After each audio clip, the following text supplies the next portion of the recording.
After a year of breathless anticipation, Avengers Endgame has finally hit theaters, and it's everything we had hoped for, and more. However, at over 3 hours, there's no denying the movie gets a little convoluted. In this video, we're going to take 10 minutes to explain what happened in Endgame. If you want to revisit the movie, but don't have 3 hours to spare at the theater, you've come to the right place. If you haven't seen Endgame yet though, there are major spoilers ahead. So get out now, because here we go. The Hail Mary. The movie picks up just a few days after the events of Avengers 3. Despite their heroic efforts, the Avengers failed to prevent Thanos from using the Infinity Gauntlet to snap away half of all of life in the universe. That led to the demise of a whole bunch of Avengers. Before he turned to dust, Nick Fury paged the Marvel Cinematic Universe's new hero, Captain Marvel. We learned in the mid-credits scene of her solo film that Captain Marvel found the remaining heroes just when things were looking hopeless. When Endgame opens, we're with Tony Stark, who's drifting in the Benatar with Nebula after their unsuccessful stand against Thanos. They've been there for 22 days and are about to run out of air. Even Tony's big brain can't figure a way to avoid the inevitable this time. He's preparing to drift off when a really bright light finds them. And guys, it's not Tinkerbell, it's Captain Marvel. She flies the broken ship back to Earth, rescuing an emaciated but still alive Tony and his blue companion. At Avengers headquarters, it's clear the rest of the remaining team is still licking their wounds from their failure. But there is a glimmer of hope. Nebula knows where Thanos planned to retire after he carried out his grand plan. The Avengers travel there to find a broken Thanos in casual wear. For some reason, he's still sporting the Infinity Gauntlet, but the stones that power it are nowhere to be found. Why? Because he destroyed them. The Avengers are incredulous. Their whole plan depended on getting those stones. Thor uses Stormbreaker to separate Thanos from his head, but it's too little too late. It looks like everyone who's gone is going to stay that way. The idea. We catch up with the Avengers again 5 years later. Steve Rogers is running a support group to help people move on from the vanishing, and Natasha's become the administrator of the Avengers. One person who hasn't been around for a while is Ant-Man himself, Scott Lang. Scott happened to enter the quantum realm just seconds before the decimation. With Hope Van Dyne and her parents dusted, there was no way to pull him out. It was assumed that he was one of the vanished. Then a rat, the true hero of the movie, walks over just the right button in his quantum realm equipped van, and boom, Scott Lang emerges and realizes something had gone terribly wrong in his absence. After reuniting with his daughter, Scott goes to Avengers HQ to tell Cap and Natasha about an idea. It's been 5 years since he's left Earth, but for him it's felt like 5 hours. Could the time discrepancy mean that the team could use the quantum realm to time travel and set things right? They go to visit the man who's most likely to figure it out, Tony Stark. In the past 5 years though, Tony's life has changed. Instead of saving the world as Iron Man, he's busy being a father to his young daughter Morgan. Scott, Cap, and Natasha explain their epiphany, but Tony wants nothing to do with it. So the group goes to see Bruce Banner, who's also changed. Bruce figured out how to merge his intellect with the brawn of his alter ego, the Hulk.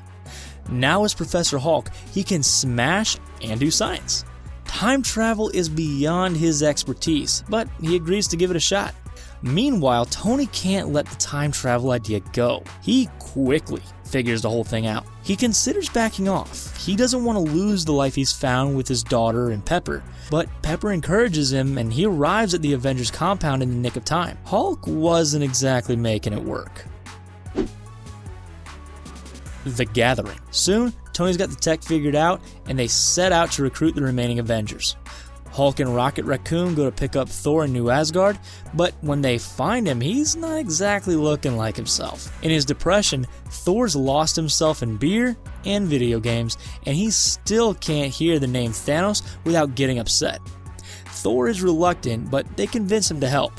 Meanwhile, Natasha goes to pick up Clint Barton. After losing his whole family in the decimation, Clint has gone from the family-friendly Hawkeye to the R-rated Ronin. And there's not a bad guy he hasn't hacked and slashed since. Still, Clint and Natasha are besties, and a few bodies doesn't change that as far as she's concerned. With everyone on board, the next step is to figure out how to execute their plan. The plan. The team is going to use time travel to retrieve the Infinity Stones in the past before Thanos can get his grubby purple mitts on them. A time heist, if you will. They work out where and when they should go for the best chance of finding each stone. Then, they split up and journey to their respective destinations. Right about now, you may be wondering, wait, if they get the Infinity Stones in the past, won't that prevent Thanos from gathering them and snapping away half of life in the first place? You would think so, but it turns out time travel in Endgame doesn't work like the time travel in Back to the Future. You can't change your past. For complicated reasons, we'd need a separate video to explain. The mission. Anyway, the gang takes off for places from MCU movies past. The Hulk, Ant-Man, Captain America, and Tony head to New York City in 2012 during the big battle in the first Avengers movie. Hulk goes to retrieve the Time Stone while the rest go after the Space and Mind Stones. Fortunately, Cap and Tony know what happened the first time around, so they execute their piece of the time heist with that knowledge in mind. Tony and Scott give past Tony a mild cardiac episode to get the Space Stone. Everything goes according to plan until future Tony gets clobbered by an angry past Hulk. Loki ends up getting the stones and uses it to escape custody. At first, Cap has an easier time. He retrieves the Mind Stone and Loki's scepter by tricking Jasper Sitwell into believing he's a Hydra agent. Of course, nothing's that easy, right? Cap stopped by his younger self and the men have a rip-roaring brawl, even though they're only really fighting themselves. Future Cap wins by telling himself a tantalizing secret: Bucky's alive. Meanwhile, Hulk is looking for Doctor Strange, but he's years too early. The Ancient One is the Time Stone's current guardian, and she doesn't want to give it up. After a lot of discussion, Hulk asks the Ancient One why Strange gave Thanos the stone. Well, that changes her perspective, and soon the Time Stone is in the Hulk's possession. Thor and Rocket head to Asgard to retrieve the Aether, aka the Reality Stone, from an Aether-infected Jane Foster. The plan is for future Thor to distract what is sure to be a very confused Jane, while Rocket uses a device to extract the stone from her. The new and unimproved Thor is more interested in finding the wine cellar though. Before he can break into the booze, his mother Frigga finds him and they have a heart-to-heart conversation. While Thor does absolutely nothing to help Rocket get the stone, Frigga sets him straight and renews his sense of purpose. Back on Earth, Cap and Tony head further back in time to try again for the Soul Stone. They go to a SHIELD base in New Jersey in 1970. There, Cap gets to gaze longingly at his lost love, Peggy Carter, and Tony resolves some of his daddy issues through a conversation with his father. Best of all, they get the stone. The remaining Avengers make the biggest trips. Natasha and Clint go for the Soul Stone on the planet Vormir, and Rhodey and Nebula head to Morag for the Power Stone. On Morag, Nebula and Rhodey easily knock out a singing and dancing Peter Quill. Then, Nebula uses her metal arm to free the stone from its barrier, and the two head back home. Before Nebula can push the button for the return trip though, somehow her wires get crossed with those of her 2014 self. Not only does this lead to her capture by a younger version of Thanos, it results in him learning all about the Avengers' plan. On Vormir, Natasha and Clint encounter Red Skull, who tells them the same thing he told Thanos in Avengers 3. To get the Soul Stone, you must sacrifice the thing you love. Well, Natasha and Clint love each other, so that's good of course, but that also means that one of them has to end their life for the other one to get the stone. They debate the issue, they fight, but ultimately Natasha emerges victorious, if you consider jumping off a cliff a victory. The moment of truth. The original Avengers mourn the loss. Still, Natasha would have wanted them to finish their plan. Tony builds a new Infinity Gauntlet, so the gang has their very own sparkly, stone-encrusted glove. But who should wield it? Thor volunteers, but given his recent track record, the others don't have much faith in him. So Hulk steps up. Since his transformation into the Professor, he has the best bet of surviving the superpowered stones. He slips on the glove, and despite a whole lot of screaming, he manages to execute the snap. For a few seconds, everything is peaceful, and it looks like the plan was a success. But soon, the gang have bigger fish to fry. The battle. After discovering the Avengers' plan, The evil 2014 Nebula poses as her future self and infiltrates Avengers HQ. She opens a time portal for Thanos. When he arrives, he demolishes the compound. Clint is left holding the Infinity Gauntlet while Rocket, Hulk, and Rhodey are trapped in the flooding basement. Ant-Man saves them while Clint plays keep away with Thanos' goons. When Nebula appears, he gives her the gauntlet only to quickly realize she's not the Nebula he knows. Fortunately, 2023 Nebula has convinced Gamora to help them stop their father. So before past Nebula can escape with it, future Nebula takes down the younger self and gets the glove back. Meanwhile, the big three, Thor, Captain America, and Iron Man, have found Thanos sitting alone in the debris. They fight the Mad Titan. Cap even manages to pick up Thor's hammer and give Thanos a mighty thwack. Yet, Thanos holds his own. He calls in his troops, and Cap is left standing alone against them. He's not looking good. Then, the proverbial cavalry arrive. All of the heroes who were snapped back into existence, and even some who were there all along, start to appear. Doctor Strange is portaling in everyone and anyone willing to join the fight.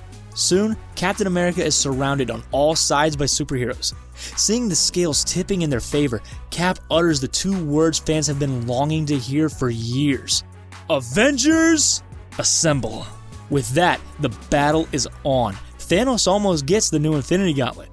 Luckily, Tony thought ahead and built another gauntlet into his Iron Man armor. He glances over at Doctor Strange, who gestures that this is their one chance. And with that, Tony repeats the declaration he made in 2008's Iron Man, "I am Iron Man," and snaps his fingers. Thanos and his minions fade to dust. Yet, even one Infinity Stone is way too much for the average human to handle, and Tony just used all 6. He expires as Pepper says goodbye. The wrap-up. Just like he was the one to start the MCU, Tony's the one to bring this chapter to a close. He completed his journey from selfish purveyor of weapons of mass destruction to guy who makes the sacrifice play. He gets a hero's funeral. Afterwards, Thor crowns Valkyrie Queen of Asgard. Now ready to be true to himself, he takes off with the Guardians of the Galaxy for future intergalactic adventures. Meanwhile, Cap volunteers to return the 6 Infinity Stones to their rightful times. Instead of returning to the future though, he stays in the past with Peggy. He reappears as an old man in 2023 and passes his shield to Sam Wilson, anointing him the new Captain America. We see Cap's happy ending with Peggy as Endgame comes to a bittersweet close. Still, the movie leaves several dangling threads that could take us into the MCU's future. With Thor surviving the events of Endgame, maybe we'll see him in another standalone movie, or even in the upcoming Guardians of the Galaxy Volume 3. Also, Peter Quill is looking for the Gamora of 2014. Will he find her? Not to mention the version of Loki that escaped with the Space Stone is still out there. Maybe we'll find out what happened to him on his upcoming series on Disney+. Also, now that Clint and Peter Parker have returned to their normal lives, how will their stories continue? One way or another, it looks like we'll still have plenty of MCU goodness to look forward to. What was your favorite part of Avengers Endgame? Is there any part of the plot that left you scratching your head? Have your say in the comments down below. And if you liked what you saw, subscribe to The Binger for more awesome videos. Thanks for watching.